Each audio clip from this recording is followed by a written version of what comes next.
Have you read your deed? It could have a racial covenant clause. What's that? Racially restrictive covenants, which are part of a racist system called redlining, were used in the 20th century as a way to keep African Americans, Asian Americans, and other minority groups out of certain neighborhoods. Okay, so redlining is important because the Homeowners Loan Corporation, HOLC, developed maps that color-coded neighborhoods by green, yellow, or red based on their credit worthiness. If any African Americans lived in a neighborhood, that neighborhood was automatically redlined and loans would not be given. So, along with redlining, if someone wanted to develop a new property, the U.S. Federal Housing Administration mandated they had to have these racial covenant clauses as a prerequisite to receive mortgage insurance. Check this out. This is a deed from Sacramento, California. That no part of any said lot shall at any time be rented, leased, subleased, or sublet to occupied by any persons of either Hindu, African, Japanese, Chinese, or Mongolian descent. But such property shall be restricted to the persons of Caucasian race forever.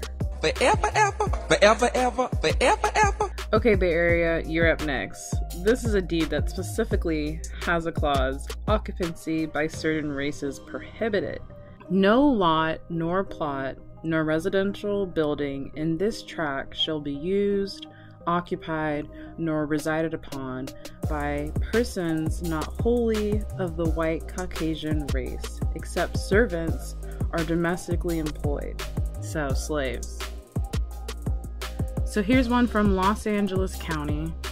This one says, tracts or parcels of land in this plat shall not be used or occupied only by persons of the white or Caucasian race. And then we can head north up to Washington, and let me just tell you, the deeds were plentiful. So this one from Seattle, Washington states, no race or nationality other than those of the white or Caucasian race shall use or occupy any dwelling or any lot. Another one from Seattle, Washington, because like I said, they were plentiful. This one has another racial restrictions clause written right into it, saying no property in said addition shall be at any time sold, conveyed, rented, or leased in whole or in part to any person or persons not of the white or Caucasian race. While the Supreme Court ruled these racial covenants illegal over 70 years ago, these covenants, along with its effects, still remain.